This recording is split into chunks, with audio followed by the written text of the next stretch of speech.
Welcome to the Wellness League podcast with your host Ella, and today my friend is Jackie Pinfold. She is an amazing triathlete, a mum of 4, and chasing her age group world championship. So, shall we jump in? Yes, let's go. All right. So, first question, what's your earliest memory of being fit? So I was thinking about that earlier, and when I thought the earliest memory of being fit, I'd have to say I moved to Australia when I was 9 years old. Yeah. And when I came to Australia, I was kind of just opened up to this land of sport. And I was like a kid in a candy shop, really. Oh, good. And And my you moved from mum, England, right? yeah, from Yeah. England. Yeah. Yeah. So our sports carnivals over there consisted of an egg and spoon race. Put your wellies on, put your hat on. Oh my That was about God. as competitive as it got. So when I came to Australia, I was like, wow, like there's just so much you can do. Yeah. Um, my mum was pregnant actually 40 weeks with our younger sister. Yeah. And she must have been getting really over my sister and I annoying her because we used to go down to Brook Pool in Townsville, and just like cool off because it was like 40-degree summers, 98% humidity. We were all suffering Wow. unbearably coming from England. Yeah. And she's like, why don't you guys join the swimming lessons? And we were like, oh, okay. Yeah. And then she took us over, and the guy said, okay, so can you jump in and swim 25 meters? Mum's like, yeah, they're great swimmers, they're really good. In England they got their top badge, which was like paddle off the wall and then dive down and pick up a ring. Yeah. So my sister and I both held our noses, jumped in. The guy's just looking like, what's going on here? Head up freestyle. We could not put our face in the water all the way down to the 25-meter mark. We thought we'd done a fantastic job. We're like, nailed this. We got to 25 meters without drowning. And he was like, wow, okay, yeah. And he's like, I think we've got a little bit of work to do. But from that day, it was like a love for swimming. And it wasn't very long before I was actually head down and racing in my first carnival. So, I ended up swimming quite a lot at a young age from that age. I reckon I was swimming 5 to 6 times per week by 10. Wow. Yeah. And was this like early in the morning too, before school? Yeah, early in the mornings. Yep. And and Saturday mornings we would have a big one.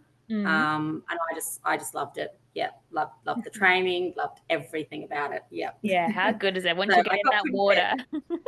Yeah. But I ended up doing netball and tennis and anything and everything that was on offer. Fairly similar then. Yeah. How good. And so how far did you get with your swimming? So from that, I ended up training quite consistently through like 10, 11, 12.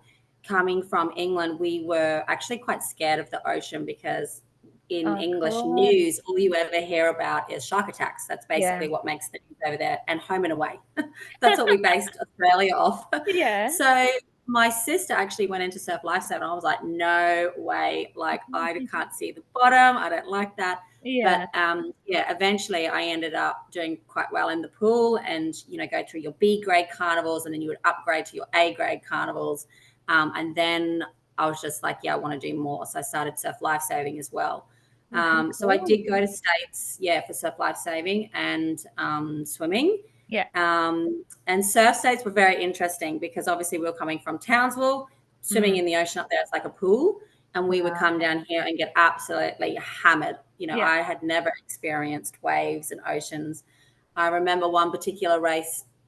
It was the Ironman, which I loved. So you do a swim, kind of like a triathlon, the board and runs in between. It was like, I loved it. And where was it? It must have been, I think it was at Karawa. Yeah. Just a really open beach, big swell. Anyway, I was like, they're not going to send us out in that. Yes, they were sending us out. So I got drifted 3 arenas down, and I was paddling out as these under 16 boys were coming in. I think I was 12. I'm just so fearful for my life. But to my credit, I did drag my board 800 meters up the beach to finish the race. So it was a lot of swimming. Quite large as well, right? It was yeah, definitely. Yeah. So, but every year we got a little better, Yeah. and and a little better, and we actually did a champion lifesaver and champion patrol. We Mm, won gold medals in that, and yeah. So yeah, it was a lot of swimming, a lot of surf lifesaving through sounds my so school fun. years. Yeah, yeah. Yeah, nice. And then from school, where did you go from there? Did you keep competing or did you go? Yeah, look, just I love the training side of it. I do love competing. I'm super competitive. Yeah. So any races I could do, I would. But once I finished school, I moved to Brisbane Yep. and lived at Sanford, which, if you know, that's sort of like northwest of Brisbane. There's no beaches sort of close to Oh, there except traveling. Yeah, yeah. to the sunny coast or Gold Coast. And I jumped in at the local pool down there and started swimming. And they always took a big triathlon contingent to Noosa and Right. Mooloolaba. And talking about Yeah, so Noosa, that was today. The Noosa race is was. today. Yeah. Right now, the age groupers will be still out there I sweating it up. I just saw that Ashton already won. It was I know, like her 10th one 10th. too. Yeah, 10th. crazy. Yeah, she's So a bit of a good. legend. She, yeah, Yeah, I yeah, guess she's in that's kind prime of like form at the moment. a warm-up run for her though, coming out of doing 70.3s. Exactly. Yeah. I think well, yeah, it's just the biggest it is the biggest race in the world. Yep, And for her just to have 10 of those, she's insane. part of the furniture now And for it's an sure. Olympic distance as well, right? Yeah, it's a bit shorter for her at the Yeah. moment. Yeah. Yeah, it must Yeah. be nice to do a shorter race after how many I big ones bet. you've done this Warm year. up. Exactly. Yeah, Yeah, she's how had a good. massive season. So have you done Noosa before? That was actually my first Olympic, first Oh, triathlon. Yeah, really? I had done one when I was 11, Mm-hmm. and it was just one of those beginner ones in Townsville. Yeah. Um, and I rode a bike from the dump, my dad's bike that was way too big for me. Yeah, Yeah. so I did have a little taste of it then, but that's the only one. And then I didn't do it again until I moved to Brisbane. Yeah, and so I was in my early 20s Yeah. and just got training, and then got on the bike, was going for like group rides, but really only like once a week. Mm. If you know Debra, like the hills out there, I just found the bike always really, really tough. Yeah. So I did do my first Noosa. That was my first triathlon, Oh, straight to Olympic distance, which, that's yeah, when I so look back, I was cool. like, I was talking yeah, with friends like at swimming this week. We're like, oh, we should do Noosa sometime, but at the same time, we want to do the 70.3 busso next year. And so it's going to be yeah, a bit close from one to the other. So it might just have to wait another year. yeah. You want But to come up and really, stay and do it experience. properly. It's quite Yeah. expensive to stay for the 5 days too, so you want to Yeah. make the most of your user experience. Yeah, Yeah, yeah, absolutely. So talking about when you got into triathlon, it was in your early 20s. And then yeah. where did you go from those first races? Early 20s. I did Noosa. Obviously, really strong on the swim. Bike was pretty awful. Yeah. Just had no endurance, really. Ran okay, but more off the back of my swimming. Yeah. Yeah. And so there, I kind of kept going. I went to the Queensland Tri Series, and I did quite a few years of that, and gaining momentum every year. Oh, good. Coming upwards towards top five. So Yeah, top talking five about to that 10. Tri series, most of the listeners are from SA and around Uh, other states of the country. So give us a bit maybe of you a what's guys, a yeah, it's a 7 round state series. So yeah, it's pretty competitive, yeah. really well run, a really good introduction to triathlon. So once a month for, 7 rounds. It's like basically you can do a nine-tie, so you can do a sprint. They do a standard distance as well, and you sort of add up your points as you go. Oh, interesting. So yeah, so it was, and yeah, they have series champion, and yeah, all the way through each season. So I did quite a few of those. Yeah, And they they all just in did the little same hit out. location? No, lots around Brisbane. So like Cleveland, just south of Brisbane. One at Kawana, which is my local up here at the Sunshine Coast. Yeah, so not far, only an hour kind of travel. One at the Okay. Gold Coast, yeah, from Brisbane. Yeah, Yeah, nice. so So have like a local. similar setup here with all the races. It's not just, it's really not a series though. So like it Okay. can be if you're thinking like the open category, maybe that like age Okay. groups. But yeah, a lot of people pick and choose which ones they go and do because they're all run. There's like 3 different companies running different races in SA. Okay. So Yeah. yeah. So Queensland Tri Series have been running for as long as I can remember. They've actually changed their name along the way to Queensland Tri Series. I can't even, the Gatorade Series it used to be called. But Ah, same sort of thing. Yeah, it was just this 6 to 7 round series and an age champion at the end of it. oh, Yeah. yeah, So such a good and setup. same, yeah, yeah. And It's a really good introduction for people. I always recommend them, yeah. especially for kids as well. Mm. Yeah, it's very well organized. You're in and out. Yeah, yeah. And So the it's a swim's always in the ocean, right? As well for those ones. no, it's normally in a marina Yep. or like a man-made lake. There's Okay. Yeah. one, Similar to here. yeah, there's one that's up here at Golden Beach, Caloundra. So Mhm. that's a bit of an ocean swim with a bit of current. But other than that, they're always flat. There's no ways to, yeah, Oh, go with that's or honestly the best. That's what you want. yeah. And so from there, where are you racing now? What level did you get up to? So from those early days, I kept dabbling and I was quite fit and I was probably in the top 5 in my age group. And then I fell pregnant with my first child, Zara. Yeah. And after I had Zara, I just love competing, and it was the one thing like I just missed it. Like everyone kind of I do like being pregnant. It's not too bad, and I handle it very well. I'm very blessed to be pregnant, Yeah. but I will say that I don't really enjoy it. Yeah. Yeah. So as soon as baby was out, I was like, okay, what's going on? I got to get back out there. And I was just I'll go through the recovery process and things like that later, but got to a bit of a fitness where I was ready to race. Yep. And I remember it was Wednesday, and there was a qualifying race down in Geelong. And I was like, you know what? I'm just going to go down there. Yeah. And if I come top 10, I Mm. will then pursue and try and make the national team for Mhm. my age group to go to Beijing. Wow. So this is 2011. Well, actually, the back end of 2010. Yeah. And I wanted to go to Beijing the next year. Mhm. So I was like, I just didn't really know where I was sitting with my age group. So off I trotted. I rang up Triathlon Australia, which is now Oz Triathlon. Yeah, I've got to Yep. get used to that changeover. And said, I need to nominate. It was just that cutoff so that you can get your points. Otherwise, you nominate too late, you can't get your points. Right. Anyway, I ended up coming 9th on the day. So that was like, okay, I'm not doing a lot compared to what these girls are doing. They're doing 3 times as much as me at the moment. Let's give it a crack. So that was the journey that started to make the team for Beijing. And I pushed on with another couple of races, and then I landed myself on the team just by self-training. I was swimming with a squad, but I was Yep. riding by myself. I was running by myself. I was doing the whole lot. So similar to Here, there. me. Yeah. Yep. Yeah, just kind of lack of knowledge, really. Mm. Anyway, I arrived on the team, made the team for the standard. That's what I was going for at the time. And I remember going to see Cam Hughes.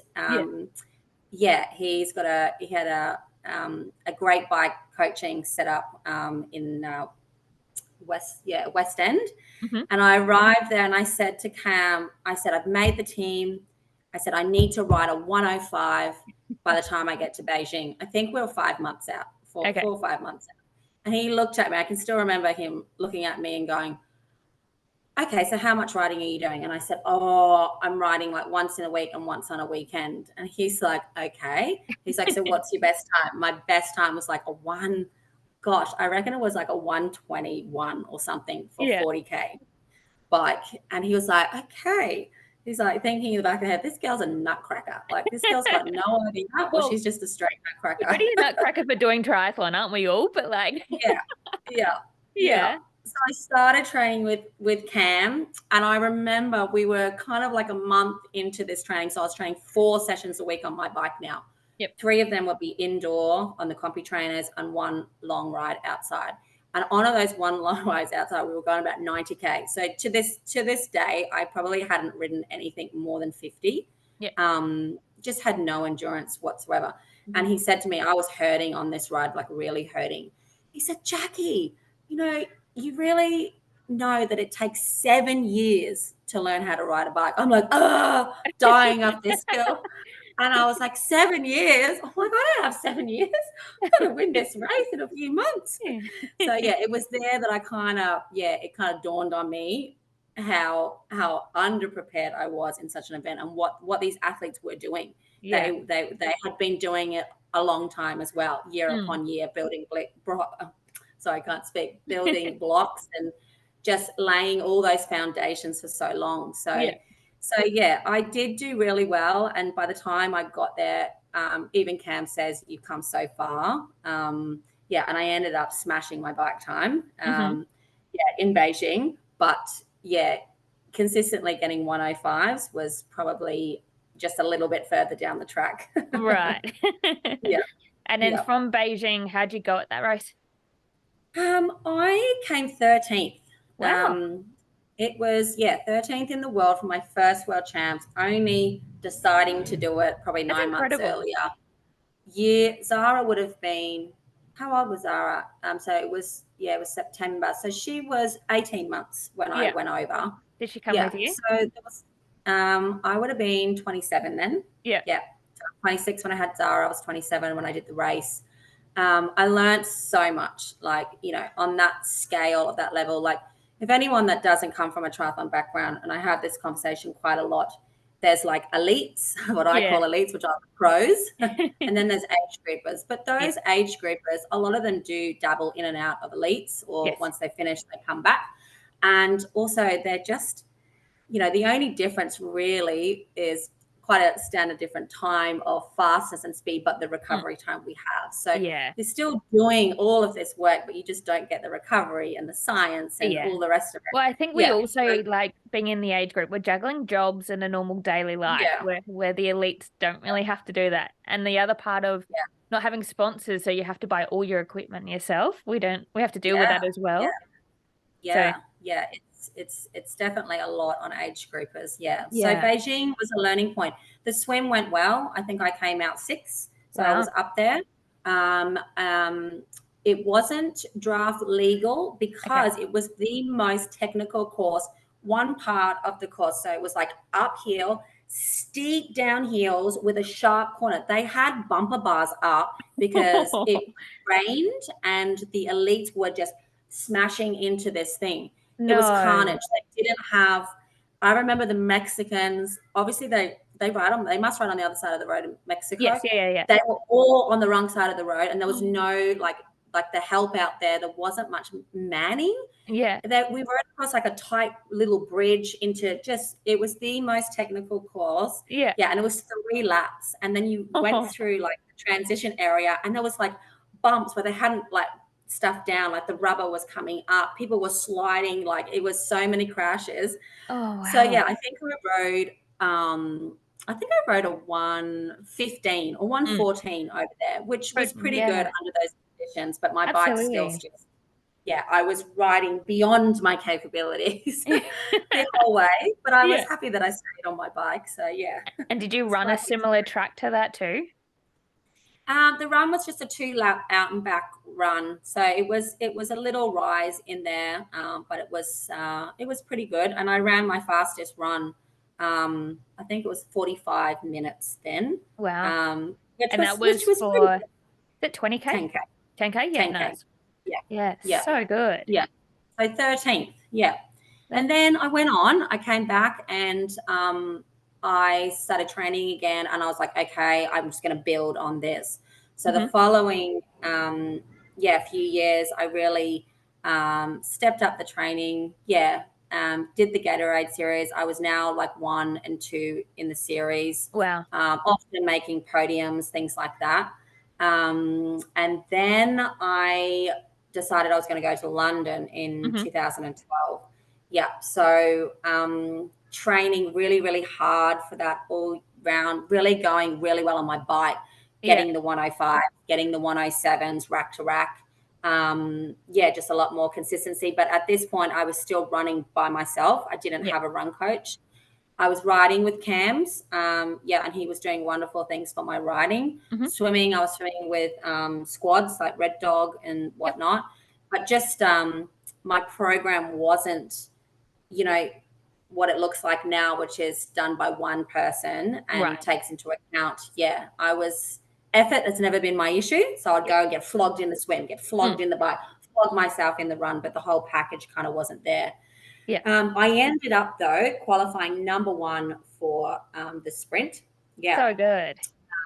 Yeah, and the sprint turned out to be a better jam for me. I love that shorter distance. I love that kind of distance, honestly. So Close good. racing. You're right there. So I was super fit and heading into my block, and I actually had a week off and went to a wedding in Bali and came back, and I was pregnant with my second baby. Oh my God, how good. So, which was super exciting. Yeah, was ready for the day. So I had to pull the pin on going to London. Yeah. Which was all good. And I kept training, I was super fit. So I kept training through that pregnancy quite late and whatnot. How was your running and everything through training while being pregnant? Yeah, look, with that one, I ran with pregnancy number 2, I ran the longest. I ran to like 25, 26 weeks, and I was still running like 4:30s. Like I was still running quite fast. Yeah. But then after about 28 weeks, it was like, no, the hips, you could move too much. Did you keep riding and swimming though? Yes, I rode, as long as I could. And swimming is always the last thing to go. To the end. Yeah. And so from there, I had another baby, and we moved to the UK then. And it was a whole new thing. I had 2 kids. I had no help over there. We were trying to rebuild ourselves. My husband at the time was playing football. So we went over there to play football. So it was a lot of sidelines for me and a lot of things. So it was about 18 months where I was keeping fit. I always kept fit. But when we came back, that's when I kind of picked up again a little bit of fitness. But not really, just dabbling in races, nothing too serious. And then I fell pregnant in the back part of leaving England, had 3rd baby, and then that's when it's really taken off from there. So then I was, gung-ho again after 3rd baby, and I was like, okay, I'm setting my sights on going to the Gold Coast, 2018. Super competitive to make a team. Obviously on home soil. Super excited to race on home soil. And I did amazing. I've actually separated from my husband at this point. So I was a single mom. I was doing Designer Tri. I was working, keeping a roof over our head. Probably the most stressful time in my personal life. But I was like, no, I want this so bad. I think that's roughly when I met you as well, around that design. We'll get into the Designer Tri after, but that's definitely when you would have met me. So there's a lot of stuff going on personally. It was a really hard time personally, but through everything that I've done in my life, like triathlon sport is just it's just something I just love and brings me so much joy. It was, and I'm kind of prepared to do what I know a lot of people wouldn't be, which is train at really odd times. Accept the cards that I've been dealt and work out, well, how can I do it? Well, I know I can't do that, but I can do something. And so I did really well under those stressful situations, conditions, and I arrived at the Gold Coast ready to go. And I came, believe it or not, 13th again. I know I was capable of about 6 that time. I actually found out I had no iron about 2 weeks after. I had an iron infusion. So capabilities and what I was doing in training and all of that, I was capable of, I reckon, a 6th place then. So it was still like, I know Beijing. I was like, I was raw. I've got so much to give. And then after like Gold Coast, I was like, I know I was better than that. I didn't run what I've been running. I was 4th out of the water then. It was draft legal. I was leading in the front pack, yelling at these girls. I'm like, we need to work together to stay away from the main pack. The main pack caught us 8K into transition, and we had about 40 girls in this pack. We got off the run, and I just that feeling that I have, like when you're, you do feel pain, but you don't feel pain. I just had nothing that day, and I had no iron, and I didn't even know. So I Wow. still ran really well, managed to get 13th, which, yeah. Crazy what the And adrenaline does to you when you're like that far deep into a yeah, race. it was Like it incredible that I takes did over your that. body, Yeah. like Yeah. like it's like a Yeah. drug that just comes in and takes over. Absolutely. So So good. fast forward another baby, Yeah. met my new husband to be. We've been together for 5 years now. Yeah. Yeah, I dabbled in triathlon and whatnot. I've got 3 kids, recoupled, been together 5 years, and he hadn't had a baby. So we were talking about this, and I'm like, I've got redemption. Like I know I can get on this podium. I Yeah. know it. I believe it. I want it. So it was like, I'm 30.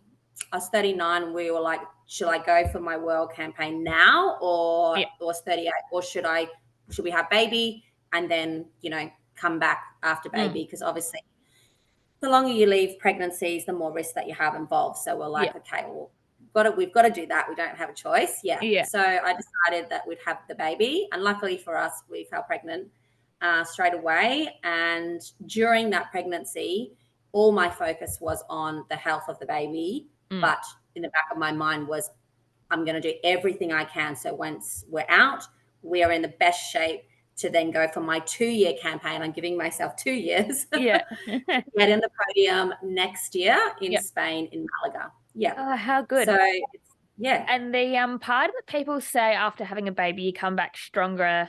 Do you feel that? Do you feel Yeah. like since Yeah. have It's like racing before kids and then coming back after, you feel like you can push it 10 times harder, or yeah. It's I've got 4 kids, so I think what you get with every kid is, you have to be very selfless. You're always yeah. selfless. Your day is not a it's not it's after this, you don't just wake up and get my lemon water and my coffee. It's like I'm running out the door, drinking my cold coffee. There's Yeah. everything else comes first.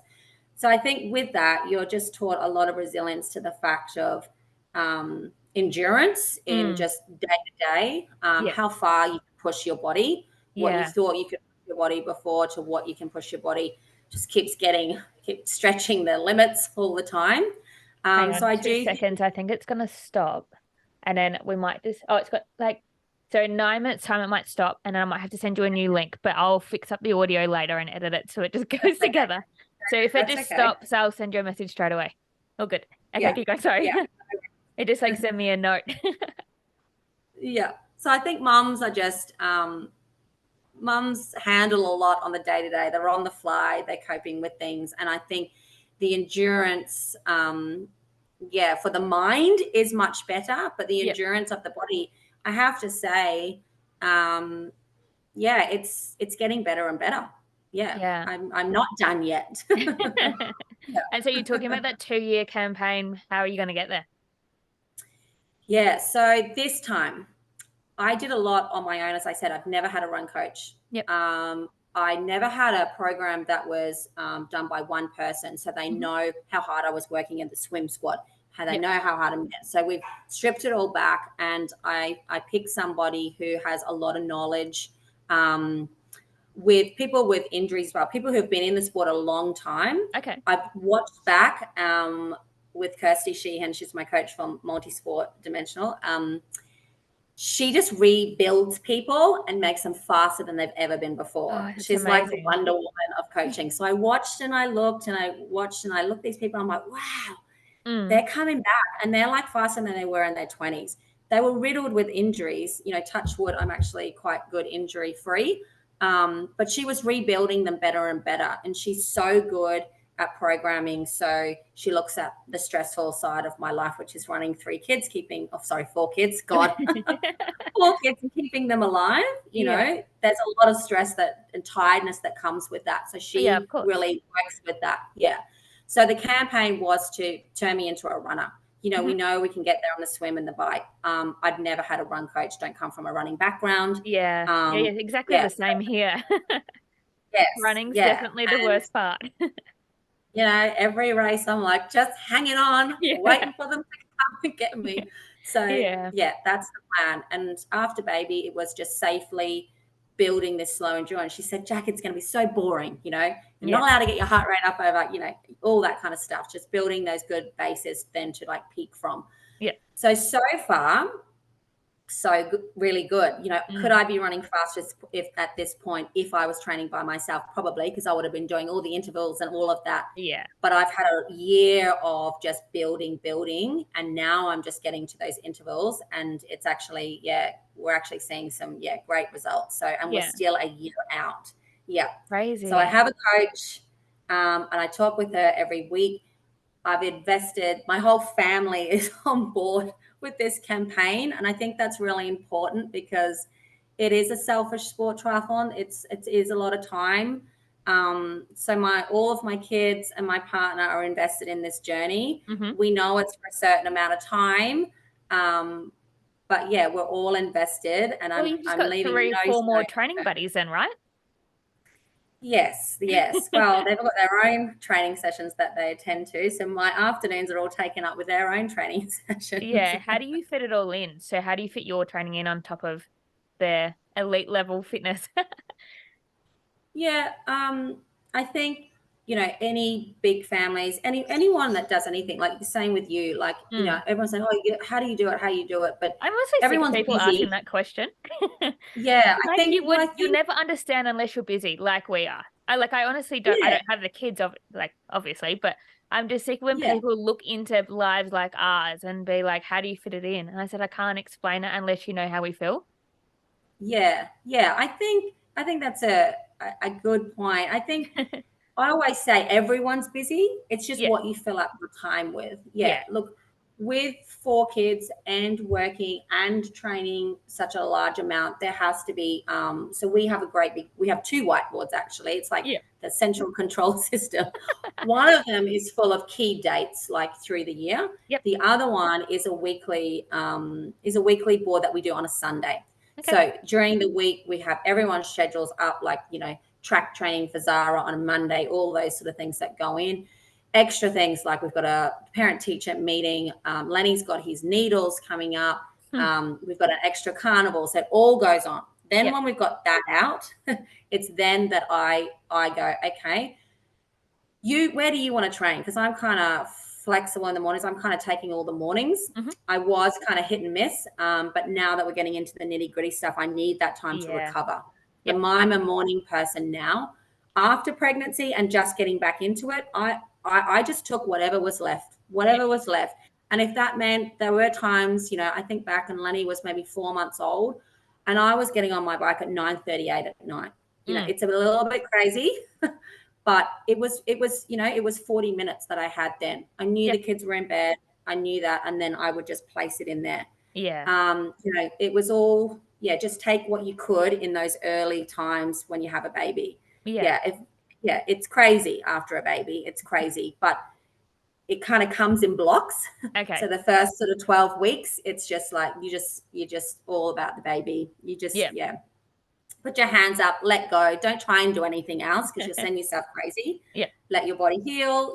And the next 12, it's like, okay, there's a little bit of light outside my living room, you know, you're getting a bit stir crazy and you're like, I gotta get, and it just every 12 weeks, I find that it just gets a little bit easier. Okay. But you're just taking whatever you can. If it's 20 minutes here, 30 minutes here. That first 12 weeks coming back after having the baby, were you doing anything to help yourself recover or starting to? Yeah, look, after every baby, it's been a different journey. Okay. Obviously, age plays into factor. So the younger you are and the less babies, pregnancies you've had. So after Zara, I was incredibly quick coming back. I think in week 3, I was out walking with the pram. At week 5, I actually was going to the gym doing light things. But my body returned. By 3 months, I was pounding the pavement, going to the gym, doing classes. I was back there. Pregnancy 2 was the one that was Parker. He actually was 9 pound 11. Oh my God. Huge bomber. So in kilos, if anyone's working it, it's 4.3 kilos. I was like 10 pounds something, so I know what this so you are over that. You are over that. I remember my dad saying, he always tells me this story every time I have a birthday. He's like, There's a set of twins at the hospital when you were born, and you weighed more than both And those twins more than them combined. combined. Yeah, he loved that Yeah. story. Yeah, yeah, absolutely. So, and that was when I was training, I was really fit and trying to go to London and I fell pregnant. So I kept Right. training. And I didn't know, like I carry quite internally into my back as well. So Okay. on the outside, I don't look, I'm Mm. big, don't get me wrong, everyone gets big at the end, but I didn't look like I was carrying a 9 pound 11 baby. Yeah. And I think maybe the running and the combination of that didn't help me in the end. Okay. Had I been a bit smarter, maybe. You But would then, have stopped yeah, a little bit earlier. potentially, yeah, maybe just a little bit earlier and then maybe just did more weights. Okay. It's about holding muscle mass Yeah. and keeping cardio. They're Yeah. your two key things when you're pregnant is trying to maintain that as much Yeah. as you can in the safest way possible for you and your Yeah. baby. And that will help you come back. So And if this you was just like imagine, cleared by health yeah, professionals as well, right? With how much you were doing. yeah, look, I think the rule is, always get cleared by your health profession. But if you Of weren't course. doing it before, there's Yeah. no way you're going to do it during your Oh pregnancy. And no. it's not safe to start either. Yeah. Yeah. So as long as you were doing it before, it's safe to continue Yeah. after. Obviously, the intensity, yeah, you can't keep your heart rate up. You can Mm. spike it up, that's fine, but you just can't keep it up.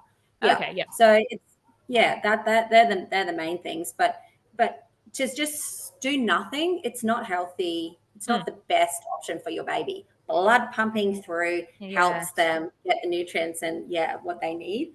It's a bit gross this bit, but I was always interested to see my placenta just to see the quality of it. Yeah. Did you I was keep just them like, as I was well? like, I just need to look at it, when you're like half dying on the How well have table. I done with And it this was just one? like this, yeah, it was huge. And like, just so they're like, ooh, this is a good one on the Well, did you daily. keep the placenta as well?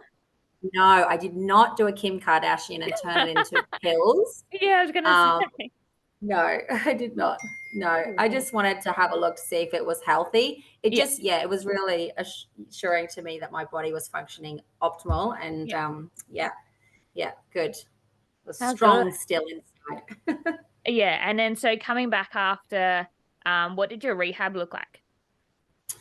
Yeah, so after Parker it was a totally different experience to baby number one. Yeah. Obviously, things downstairs, I'm not going into too much detail, but were not the same. Yeah. Yeah, and which impacted my running. I could not walk 100 meters down the street without the dragging feeling. Right. So I had actually got some, a lot of ligament damage of the back wall down there. Yeah. So I had a lot of issues from there on. And I've had to learn along the journey to be able to, work the pelvic floor a lot better. Yeah.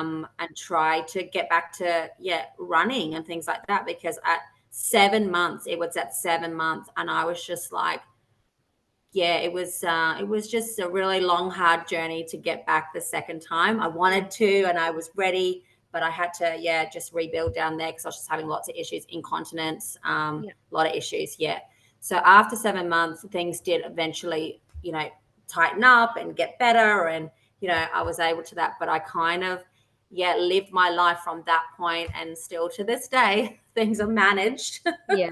Yeah. Going to races, I drink lemon water every day Yep. morning. Every day I have lemon water before I have my coffee. So on race days I get that done early in the morning, and on the way to a race, if I'm traveling locally, I will stop and go to the toilet and try to it's a real process after 4 children. But this time around, I worked really hard during my pregnancy. So I Mhm. probably was a bit lazier with that kind of stuff. Yeah. I think, it's kind of like doing stretching and rolling and, all that stuff that no one likes to do. Yeah. During the pregnancy, this time around, I was really concerned about coming out the other side with having worse issues with incontinence and things like that. Yeah. So I did do a bit more. I cut the running straight away. I actually did my last triathlon. I was 12 weeks pregnant with Lenny. Yep. It's my last pregnancy. And I didn't run after that. No more running. I did a lot of biking on my indoor trainer, and I did weights. I still did F45. Yep. and I swam. Okay. And then with the next 12-week block, I stopped the different weight training. So like the high impact weight training. Yep. I just did heavy weights. I didn't do the jumping around. Yes. Yep. And then with the next block, the third trimester, I stopped the bike riding and I just swam to the end. Okay. Yeah. Is that why you're So, such and a that good swimmer? well. Is this why Lenny's such a Swimming's good just swimmer? yeah, I think it's just you either come from some sort of background, and the thing with swimming, you can still keep a level of fitness, just good blood circulation, especially when you're pregnant. And is And this it's why just my Lenny's base. now a water baby? Maybe. He Yeah. is a little freak in the water, I've got to say. His videos are He the is. best. I've just filmed one maybe 3-4 days ago. Yeah. He was in the pool. He loves goggles. Yeah. Blowing bubbles. He goes under and almost gets this jellyfish. He's 14 months, so he's 1 year and 2 months. Yeah. It's absurd. The kid's just a nutcracker in the water. Yeah. Yeah. But Were all the other eventually- kids like that? Yeah, Zara was really good breath control. Mhm. Obviously, I'm a swim coach, so I've taught thousands of swimmers over the years. And Yeah. Zara and Lenny, I've got to say, I'll come at some of the best breath control like I've seen. Yeah. Parker, he's number 2. He was just a crazy. I couldn't slow him down enough to get a breath. I was like, "Are you ready?" He's like, "Ah." Yeah, and he's still like that today. Yeah. So yeah, but yeah, no, they're all pretty good in the water. Yeah, all pretty And good. so A lot better than me when I was that age. And Yeah. you're training now.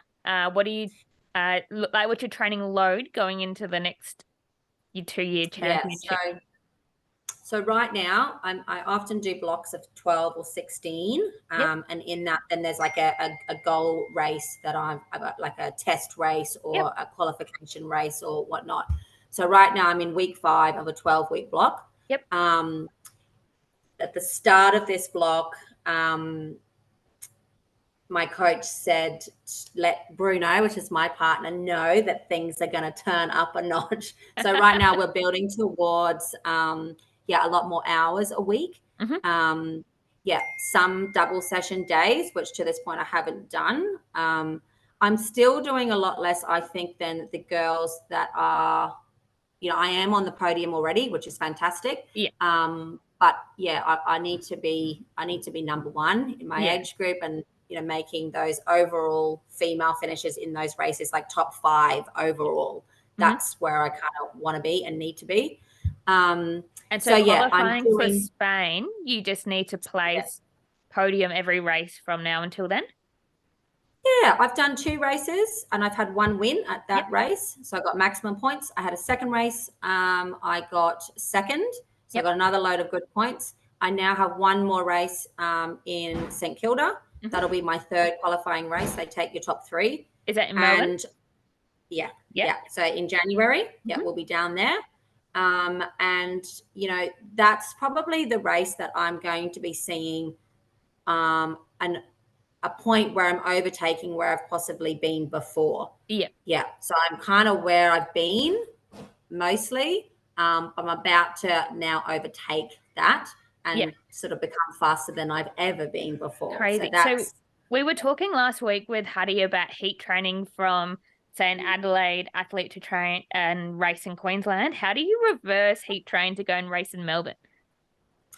Yeah, I have raced once in St Kilda, and my asthma, it was really dry and cold. Luckily I'm coming in summer this time, but it was really dry and cold, and that I'm an asthmatic, quite a severe asthmatic. So that's always something that I'm working with, but dry and cold. And we stayed at a house where there was dust as well. Right. So those changes, I basically sucked on my Ventolin 40 times on the run. Just couldn't get it in. I swam really poorly. So those temperature changes, those race changes are kind of important factors to take in. But this time around, I'm going to be going to the hot. So I'm not going to be doing too much things differently. Because it's going to be pretty hot down there, similar climate to here. Just the drier heat. Drier heat. Yeah. So, but I think, yeah, only being down there a few days before, I think I'll be fine as long as Yeah. I'm healthy. Yeah. Yeah. And then you do look at that. Like, so I'm trying to go to Worlds next year in Spain. What's the climate like over there? Like, what's And it what going to be time of like? year is that? It'll be autumn, so coming to the back end of their summer and Yeah. coming into so it'll be still nice. It'll be 25 degrees, so Yeah. not super hot, but not super cold. So we'll be coming Perfect. through our winter. Yeah. Yeah, so It's pretty much the it same should be weather for you okay. then. So you're Yeah, pretty I much think going so. from Basically on par. Exactly. yeah. Sunshine Coast. It's always sunny up here. Yeah. Oh, that must be nice. Yeah. All right. So Well, from there and all this racing, where did Designer Tri come from? yeah, so it was way back in 2013. It was when I'd made the team to go to London and I fell pregnant with baby number two. Yep. It was around that time I'd had this idea for about a year. For those that don't know, I also ran a pool. I had like a lease on a pool. Yep. So we did everything from learn to swim to squads. We Hmm. ran a 3-round tri series. Just the whole, we ran big carnivals, things like that. So I was around doing all of that. But on the side hustle, I was racing and I was just like, the suits, you've seen them, they're either cut you in two Yeah. and it's like this, like you're wearing like big high suck me knickers, or there's like patterns that aren't structured, like flattering. The cuts are just cutting people up in all kinds of like wrong things. The fashion at that time, no one was putting fashion into tri suits. You know what I mean? Like what was Exactly. on trend at the time? What color schemes were on trend at the time? What cuts were in trend at the time? That kind of thing. So Mm.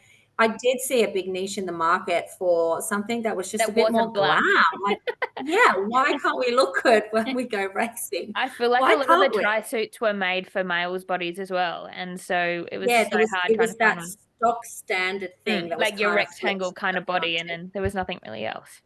Yeah, there was nothing there, and I was sort of like a big gap in the market. So I knew nothing about, manufacturing a product or even designing it. Weirdly, I can actually draw sketches of those things. I can't draw anything else. So I kept this book and I was just sketching different ideas, and I had this book for quite a while. And then yeah, after that, and I was pregnant, I kind of had all my non-training time because I was pregnant. And I was like, okay, well, maybe I'll take it somewhere and just see what I can do. Yep. So that was kind of where it started. Yeah. Yeah. Oh, good. And so where did you get to with that? Do you still run that at all? No, we've been on a pause since COVID actually. Yeah. Yep. So some of the hiccups along the way. So it went really well. We actually launched at Noosa Expo, Hmm. the 2013, and we had an amazing collection. And I was actually personal training a guy at the time triathlon to do his first triathlon. Yep. And he actually had his own plane. And Okay. he said to me, because I talked about this vision of this warrior campaign, Yeah. and we actually used his private plane, and he flew us to Oh my God. he yeah, it was amazing. He had livestock, so he did everything and put the steak on the table, a massive distribution. So he took us to one of his stations, and we did our campaign from there, and it was amazing. Honestly, it was like sunset, like yeah, it was rural. We were up on a rock, and no one Oh, was really doing that in triathlon back then. yeah. I was heavily pregnant when we did it, but the campaign was amazing, and we Mm. sold out at Noosa. We sold out. Everything was gone. We took Yeah. cards and everything, and it was just kind of like, okay. Then what happened was I was getting it made in Australia, and the lady who was doing it, she just couldn't, it's so important to say if you order something, then you're going to have it in 7 days. That side of the business Yeah. was really important to me. Yep. And if I say I'm going to do something and that I'm going to do it. And I was relying, there's so many extrinsic things that are, in fact, and she just couldn't keep up with the ordering. Right. The quality then became an issue because they were quite hard to design. They weren't your normal standard cut backs. They were No. crisscrossed and, Yeah. Yep. seams are here. They were hard to make, I guess. Mm. So the quality wasn't there, the quickness of the manufacturing wasn't there. It was all kind of sliding, and we were like, we need to find something else. So that's when we went offshore. Yeah, right. And where did you go for that? We went to China, and if anyone has sorry, ever, She if likes to have a anyone's ever bucket with it. started, yes, you go. Oh my God. I mean, like my front study, and people walk past her all the time, and she loves to look in the window and bark at everyone. Yeah, sorry, go on. So you went to China to stock those? Yeah, we tried to make some contacts actually with China. Actually, step back. We actually made contact with who Lorna Jane does her manufacturing with. Wow. But they wanted us to invest 60 grand straight up. Oh, okay. And I was like, no, I'm not prepared to do that. We're nowhere near that. We're just starting out. We've got a family. We've got another business. I just wasn't prepared to go down that. So I was like, okay, we'll keep knocking doors. It's kind of an industry where no one gives you anything. So it's quite difficult. Very Everyone's different like to the fitness close to their industry chest. Yeah. Yeah. And so anyway, we stumbled across manufacture. We had a couple of goes and got samples, and we're like, oh my God, this is going nowhere. This is so hard. Finally, we got a guy that had was doing stuff, but was like a middleman to China. Okay. And they would do minimal orders. And so we were like, great. So we would do like a pre-order. Everyone would pre-order, and then we would do that. So it took a while to iron all of that out and to go down that process. And this was kind of leading into COVID. So about 2018. I think that's we did when another I jumped on new the collection. team, right? Yeah, Into the Wild, which was wild. I still have the mine. Collection. It's still hanging in my cupboard. know. Everyone who has one of those just is like, have you got any? I still have a few. Yeah. I'm honestly thinking that if I do get to Perth next year for Busso, that's the one I'm going to wear. Yeah. They were just like, you got stopped in the street and they were like, where's your suit from? If you're on the bike, they were just like, we love your suit. We love your suit. Like it was, And the collection was just on trend, such a vibe. At the time. Yeah, it was a vibe. Yeah. And then we just mixed it in with that ambassador little campaign and everything. And it was going really, really well. But what was happening in the background was super stressful. Yeah. The guy down there was kind of just mucking us around. And we would lock in a contract, sign a contract, everything would go over it. And then we get it. And he'd be like, oh, you didn't say this. I was like, we go back to the contract, and just toing and froing and just mucking us around. And it was like dreading the call. I was like, we've got to cut this guy out. Yeah. We need to find somewhere in China. Yeah. And at that point, it was just heading into COVID. We were madly looking. Yeah. And it was also the time where sustainability and China, they were things that weren't going to last with our brand. We needed to bring it back to Australia. Yes. But then at the time, everything shut down. We didn't know what was happening. And so it was at that part, we just sort of sat and waited just to see what would happen. We did do a few runs in Australia, but the price was just extortion. Yeah. And at the time of COVID, things were just going up as well. Manufacturing anything in Australia at that time was really hard. So yeah, kind of just put on the back burner. And at that point, then life just took over again. Yeah. Are you going to bring it back? Is there any plans to go in the future?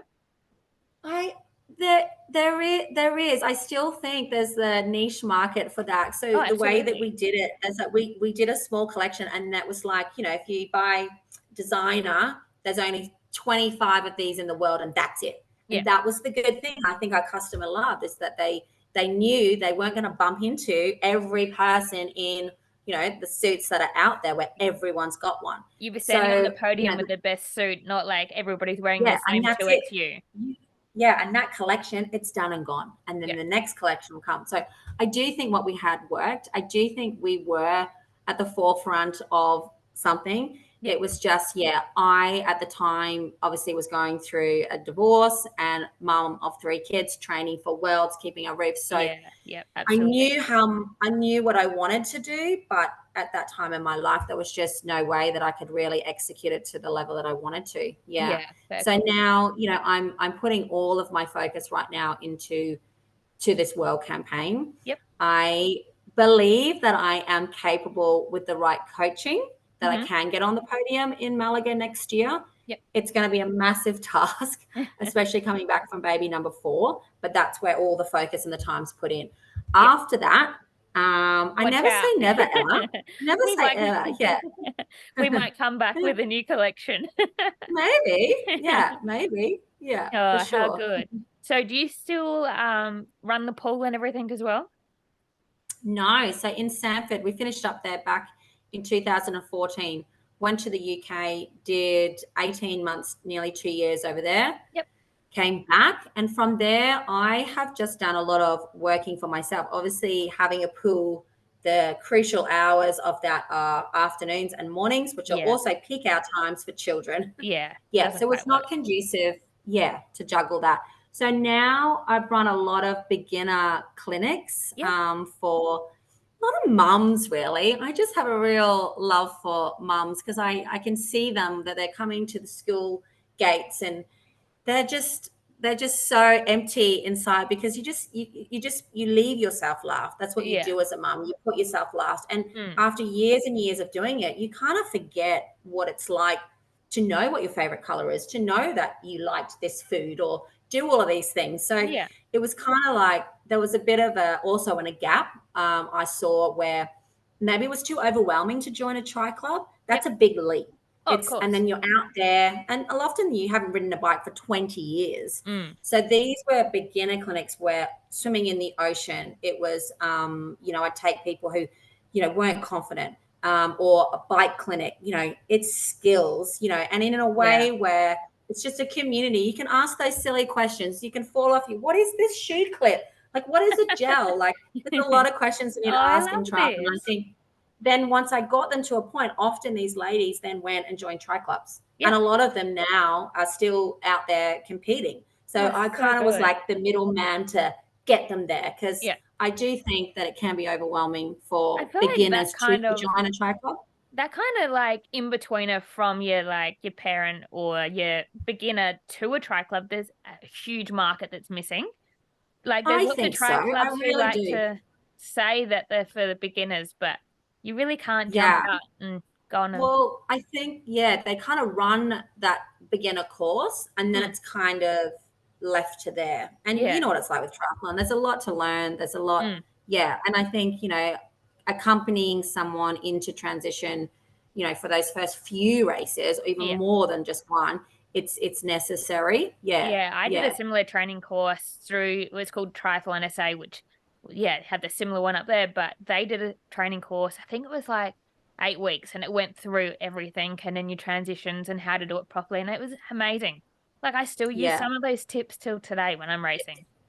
Yeah. Yeah. And they're just So good. often, yeah, they're great. Those tips that you first hear are just, because you just have no idea even what to ask because you're Yeah. just so out of your depth initially. Yeah, Yeah, yeah, exactly. And then so you're teaching that and then you're doing your acro aerobic teaching and everything as well. yeah. So weirdly, I ended up having an aqua aerobics business. So it's actually my business. So Oh, cool. my mum was doing aqua just at a local pool down at Caloundra. They were missing an aqua instructor on a Friday, and obviously 10 years running a pool, we had Yeah. aqua instructors on, but there'd be like 6 weeks where we couldn't get a coach. So Mm. I'd be teaching aqua. So I had done a lot of it.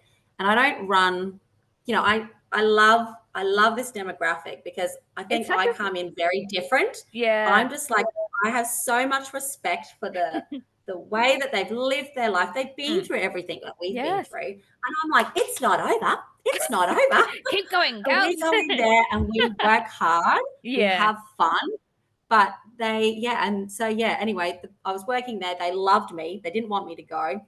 The pool got taken over by another company. I won't say the name, and they put the prices up to $18 a session. No. And some of these ladies have been coming 20 years and getting their coffee after, which is Yep. just as important as the session Well, the itself. same thing with my boot camp, the same demographic. And then honestly, I say it's the reason they get out of bed most mornings because they It come to is. training and then they go to coffee and Yeah. then they might go to lunch or Yeah. shopping with their friends. But like Yeah. honestly, some of them are mid 70s, early 80s. And if Yeah. they weren't still training, they'd be in a nursing home.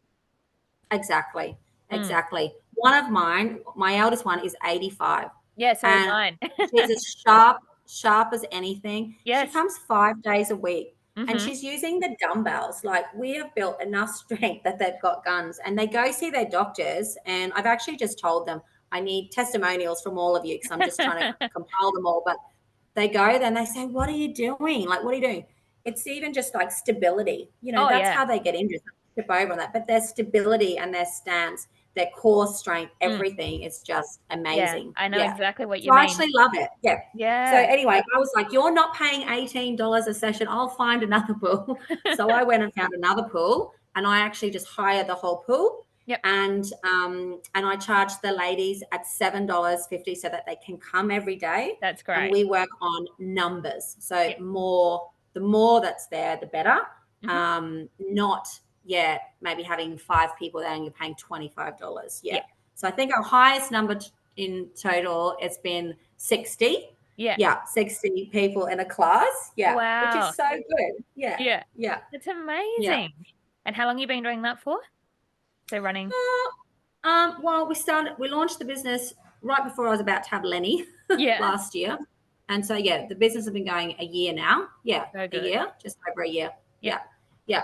And then aside from that, I have clients, one-on-one clients. So a lot of people come to me and say, I want to do a half Ironman. Yep. And I can't swim. Right. I have this quite a lot. So just for example, one of my clients, John, his name is, he just completed the Sunshine Coast 70.3 Yep. after a year and 4 months swimming with me. Yep. He could not swim 12 and a half meters. Wow. And I said and he thought he was going to do it like 6 months out from 70.3. So he had nominated for this. 6 months out had come to me. And I said, John, like this is where we're at. I've done this process quite a lot. I'm not sure if we'll get there. I don't want to be the thing, but let's work towards it. And so once you get on that, they realize then it's going to take a little longer than 6 months. Yeah. How long do you reckon to train for a we did get there. 70.3? Pardon? So how long do you think it will take to train for a 70.3? Oh, depends how much pain you want to suffer on a day. It's always going to hurt a 70.3, but I think doing the work is going to be more enjoyable. Just stepping out there. I think, if you're a bit of a tough cookie, you can get it done really poorly, but it's what's going to happen after, maybe injuries, and it's just not going to be fun. Yeah. But the swim was a limiting factor for a lot of people who want to do a 70.3. Yeah. So I'm the opposite, and going to next year, the swim is where I'm at. Like, so I'm swimming 3 times a week, roughly 4 to 4.5K a week, giving and taking like work times. So the swim's the good bike base. now. The bike now is the next key thing. So even if you are a runner, if you don't do the work on the bike, you just can't get off and run. And a lot of runners go, "Oh, I'm good for the run," and they don't do the work on the bike, and they run the worst that they've ever run. Because it's more important to get that good base and that strong endurance on the bike, and you'll always get off and be able to run. I think that's what's next. I have a steady base on the run. Oh, sorry, on the bike, but it's the run where I'm lacking. So you I got 12 months. You do. Well, that's enough time. That's enough. That's plenty of time. Plenty of time. Which one are you thinking about doing? Busso, because it's flat. It is flat and hot and windy. I'm not really too worried about the hot, because the hot's similar to what we get in SA. So the weather will be fine. So nice. You'll smash it. You can tell me that in 12 months' time. You will, if you do the work. Absolutely. I'm not sure about racing this season. We'll see. I might just do a few open water swims in January kind of races, and then we'll start the proper prep from there, because I haven't really raced since before COVID. I went into CrossFit after COVID, and then you gotta get back out there. I did a race last year, and it was just happened to be I was only training for the swim. And I got there and the swim was cancelled, so it became a run bike run. Oh, it was honestly the worst. That's the worst. So, Triathlons are I think they're so tough. I recently did one trying to qualify, because obviously Townsville is hosting the world champs next year for the aquathon and the duathlon and a few off-road things. So I went up there, and the duathlon is just honestly brutal. It's just brutal. Honestly, I'd love like a bike swim. That would be perfect. Wow. Yeah, maybe a new event. I know, Launch watch it. I'll out. be there. Designer Tri versus Beyond Fitness Adelaide. We go together and make a better event. Yes, I like it. I Watch like out, 2024. it. See where we go. All right, we got a couple of listener questions. So the Okay. first one was, how important for you is it to set an example for your kids in terms of your dedication to training and goals and showing the setbacks? Yeah, I think, having kids, it's, monkey see, monkey do. Yep. My kids have always seen me compete. They've always come to things. So they are seeing that a lot. It's really interesting though on this journey. Yep. My eldest is 13 and my boy is 10 and Poppy is 7. Obviously Lenny's only 1, so he's not really taking it all in. But the kids compete at a pretty high level at a range of sports, and they can see how much time I'm investing into this one race, Yeah. and they say, Mum, what if you don't win? And I said, but what if I do?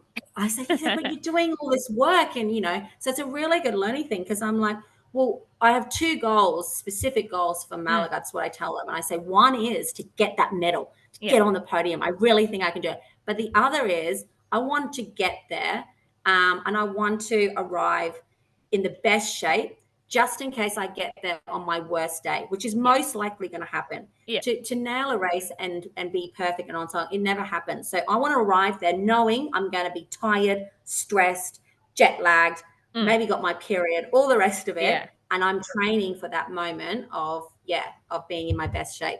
So good. And then the other one is, if you could go back and tell your younger self something, what would it be? I'm not sure. That's a tough one for me because even back then, I was always one to just do. I wasn't ever sit back. I think a lot of people go, oh, I'll wait to have a baby to the right moment, or I'll wait to I can do that triathlon when I'm all thing. I arrive in a lot of scenarios in my life, but I'll keep it related to triathlon, that I'm not fit. I know I'm not my fastest. I know I'm not that, but I just turn up and I do it anyway. Because at that moment, I'm only learning for the next one. So, and I'm willing to put myself out there in those times when I'm not ready. Yeah. And I think that actually helps me get to the place that I want to go a little quicker. Yeah. Yeah. And what's your tip for somebody thinking of going into triathlon? Like the quick tip that you can think of? Just do it. Just do it. Just honestly, just do it. Because once you've done one, you come out, you go, oh, I need to work Let's on go this. again. Oh. And as soon as you've done it, you get the notepad out and you write down everything that comes to your head. And there you have the next stepping stone for the next 6 weeks before you do your next one. It's amazing. So I feel like don't get in your head so much. Just get out there and do it. So good. All right, now time for 5 fast questions. So you got to choose the numbers between 1 and 20, and it's the first thing that comes to your mind. You just got to spit it out. So 1 and choose a 1. number. Okay. The number. Okay, give a number. All right. First, what's your first number? 4. Okay. Number 4 is something to look forward to in the future. Winning the world championship. So good. Next year. Next number. 6. Number 6 is on your Instagram page, the For You. What does it show? Like, what's pretty much your algorithm giving to you? Oh, what do you mean? So, when you go into the search on your Instagram and it comes up with all the photos and stuff, what's the main things that show on there? Oh God, it would have to be my kids. Yeah. Yeah. My kids and sport. That would be it. Kids and sport. Yeah. So good. For sure. All right. Next one. 10. Number 10. If a movie was made about your life, who's playing you? Ooh. Oh gosh, that's a hard one. Not sure. Look, I love Margot Robbie's energy. I'm going to say she's Australian. And she's I think Margot Robbie, because she's just got this energy. Imagine her in a Designer Tri like outfit. I know. Oh. Yeah. So I'm going to go with Margot Robbie. Love that. Next one. 12. Okay, number 12 is, who's your favorite actor and why? Favorite actor and what? Or actress? Either way. Actress, yeah. Oh, look, back in the day, I loved Leonardo DiCaprio. Ugh, Like so good. he was just my pin-up poster, man. And all the movies that I love that he's in, I just love them. Yeah. So I'm And gonna go with him. Yeah. nice one. And last number. Okay, 16. Okay, number 16. If you could win the lottery, what's 3 things you're spending it on? Okay. First of all, I would give out money to my family. Yeah. Second of all, I would organize this mystery trip, right? So Cool. I would send them this wacko invitation that was like a bird delivering something, and I would say, drop everything, Yeah. pack a suitcase. Your vehicle is waiting out the front. They would get into their vehicle out the front, which Yeah. might be their dream car. Then I would get them all driving to this private jet, and Yeah. I would jet everybody off to this island Yeah. where we would just do amazing activities. Yeah. Oh, that's And the I'll give it a big surprise. best. And then the third one, yeah, I would set up some accounts for that my kids could not access until they were, I'm going to say 30, which they would Yeah. hate. Yes, that's a good Just so age. they're a little bit older. Yeah. So Yeah. good. And where can we find you on the socials for all the listeners to come and find you Yeah, from? so you can find me on my personal page. Yep, Jack. It's a God, what is it? Yeah, I'll tag it in the show notes anyway. So Okay, thank you. Yeah, at that one. yeah, And follow Designer Tri because you never know. We could be back. yeah, It's Designer Tri Australia. I feel like in a lot of my things, I'm not done yet is a theme. yeah. So I'm not done yet in winning my world championship in triathlon. And I'm maybe not done yet because I feel like there's still more to give there as well. So good. Well, thank you so much for your time today. That was an amazing chat with you about all things triathlon and coming back after being pregnant 4 times. Yes, the roller coaster. No, honestly, it's amazing because obviously I don't have that experience yet. So it was nice to chat to somebody who, yeah, similar in triathlon and being fit and know what it's really like. Yeah, I think, I just leave with one thing. I think for the mums out there that it's not over when you have a baby. I think Yeah, that it's mentality just beginning. yeah. And when you're pregnant, you're not sick or you're not, there are things that you can do. I Yep, think it's just all your perception of I can't do those things, but that's okay. What can yep, I do? yeah, And I think that's the thing that, yeah, mums need to take away is it's not over. It's not over. yeah. You just There's make it another work. chapter to your life. If you want to do it, Yeah, you'll make it work. exactly. Yeah, Perfect. 100%. Yeah. Thank you so much. No, thank you for having me. It's been a real pleasure. Thank you. Thank you. Bye. Bye bye. Thank you.